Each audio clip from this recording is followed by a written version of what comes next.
Bonjour, nous sommes ici pour vous présenter l'algorithme d'authentification MD5.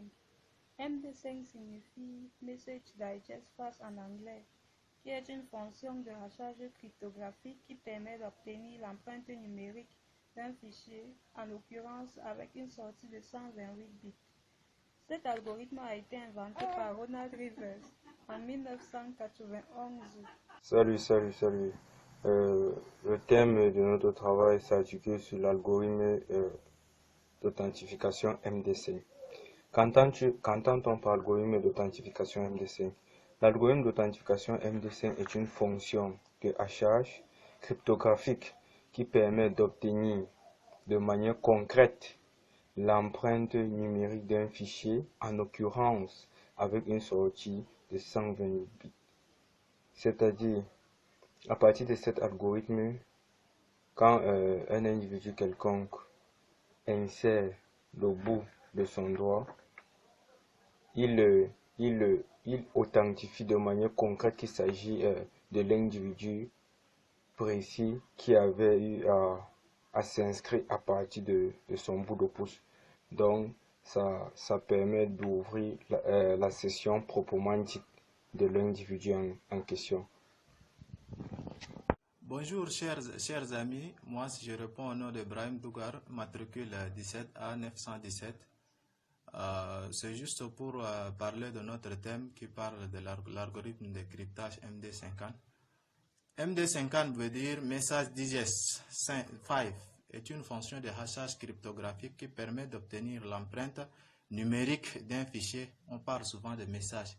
Il a été inventé par Ronald Rivers en 1991. Si l'algorithme MD5 présente un intérêt historique important, il est aujourd'hui considéré comme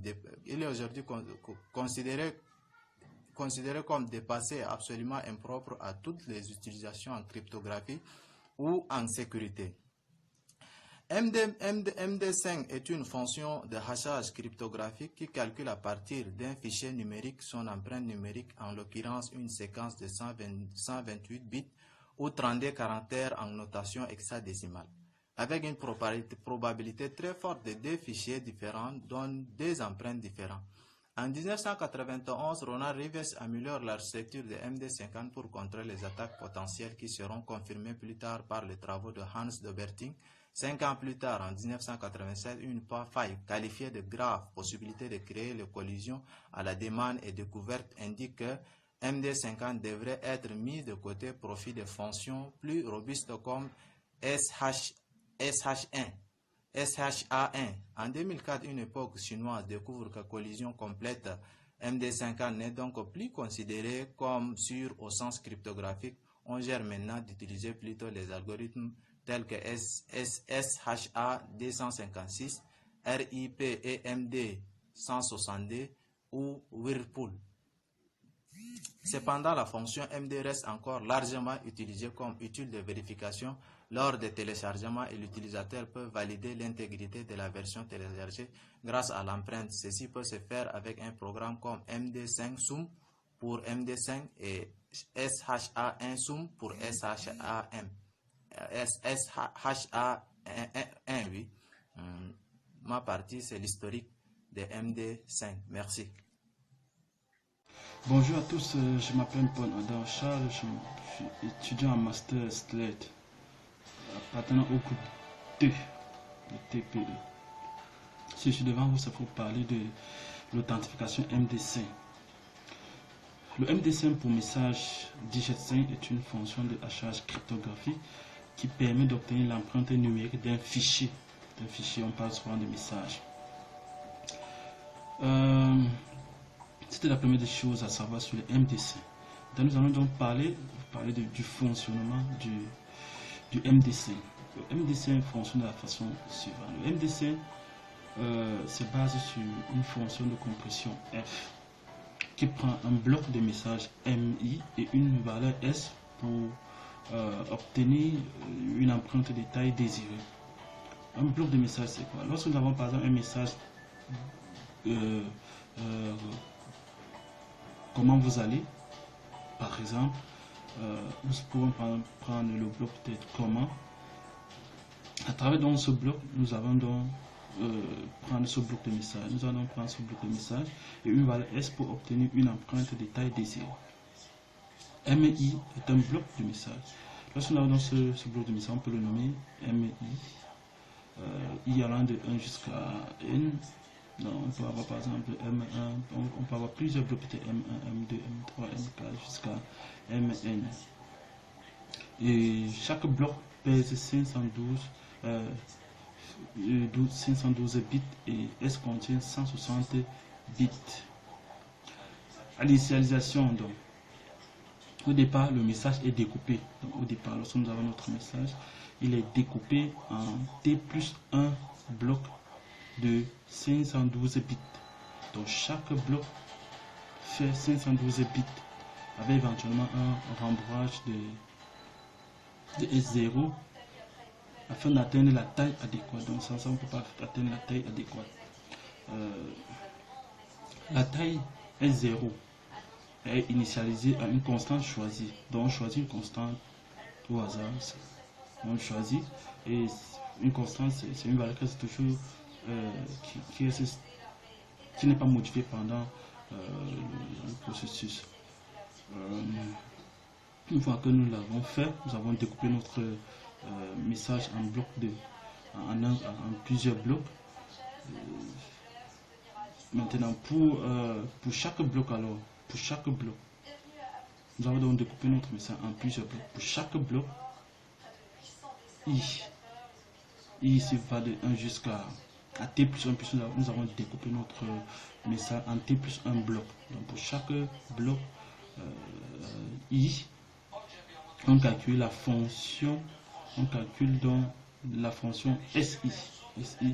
On calcule SI, qui est fonction, c'est donc fonction de MI et de SI moins 1. Donc ça veut dire que quoi? Ça veut dire que si notre bloc de message c'est M1, SI sera S1, I vaut 1. Donc ça veut dire que S1 c'est égal à, sera une fonction de M1 et de S0, parce que ça fait S de 1 moins 1 qui donne 0. On calcule donc ça. Et puis, on calcule donc cela. On continue comme ça jusqu'à on calcule les S de T plus 1, puisque notre message a été découpé en T plus 1 bloc. Nous calculons donc les S1, les SI jusqu'à T plus 1, puis il va de 1 jusqu'à T plus 1. Donc, en grosso modo, c'est comme ça que fonctionne l'authentification MDC. Donc, sur ce, prend fin mon exposé sur le fonctionnement du MDC. Je vous remercie. Bonjour, je m'appelle Animeta, donc je veux matricule 16B007FS. Je fais partie du groupe 2 qui travaille sur l'algorithme MDC. Dans ma partie, c'est d'expliquer le fonctionnement de l'algorithme là. Donc on va expliquer comment ça fonctionne et comment est-ce qu'il compresse et crypte les données. L'idée derrière l'algorithme est la suivante. On récupère un ensemble de données, un bloc, ça peut être un message, n'importe quoi, et de n'importe quelle taille, et on les hache pour obtenir des sorties de données de taille fixe. De taille fixe, oui, c'est ça. Ok. Bon, l'idée c'est de récupérer un bloc de données, de les hacher pour obtenir des sorties de taille fixe. Plutôt que de comparer deux blocs de données pour voir s'ils sont identiques. Ici, on utilise plutôt la fonction. Bon, on fait un contrôle de somme. Bonjour.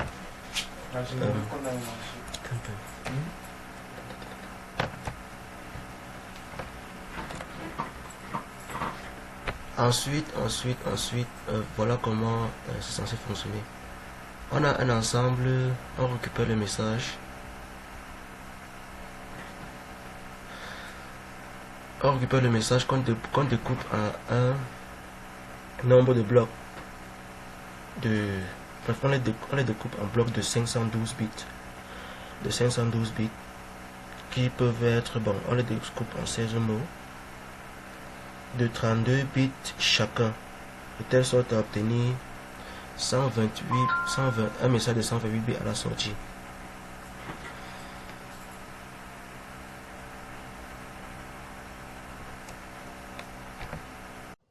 Salut à tous et bienvenue sur cette partie de la vidéo. D'abord, je m'appelle Abdelhadi Yusuf Abdoulaye, matricule 16A022FS.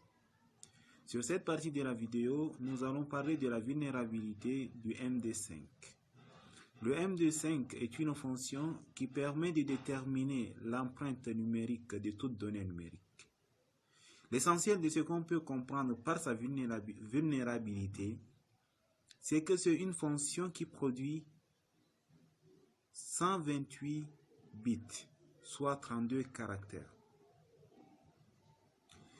Qu'est-ce qui peut expliquer sa vulnérabilité?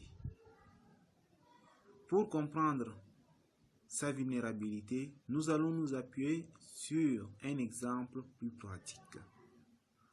Considérons la chaîne de caractères suivante. La chaîne de caractères qui dit ceci: Toto va au zoo voir des lions, des girafes et des zèbres. On peut dénombrer un nombre total de caractères qui s'élève à 56. Alors qu'en sortie, on ne peut compter que 32 caractères. C'est pour dire que la sortie est plus courte que l'entrée. Ceci est une vulnérabilité de cette fonction. Voici le résultat que peut produire cette fonction en introduisant cette chaîne de caractères à l'entrée de notre fonction. Ça, c'est le résultat de la sortie d'une fonction MD5 qui est plus courte que son entrée.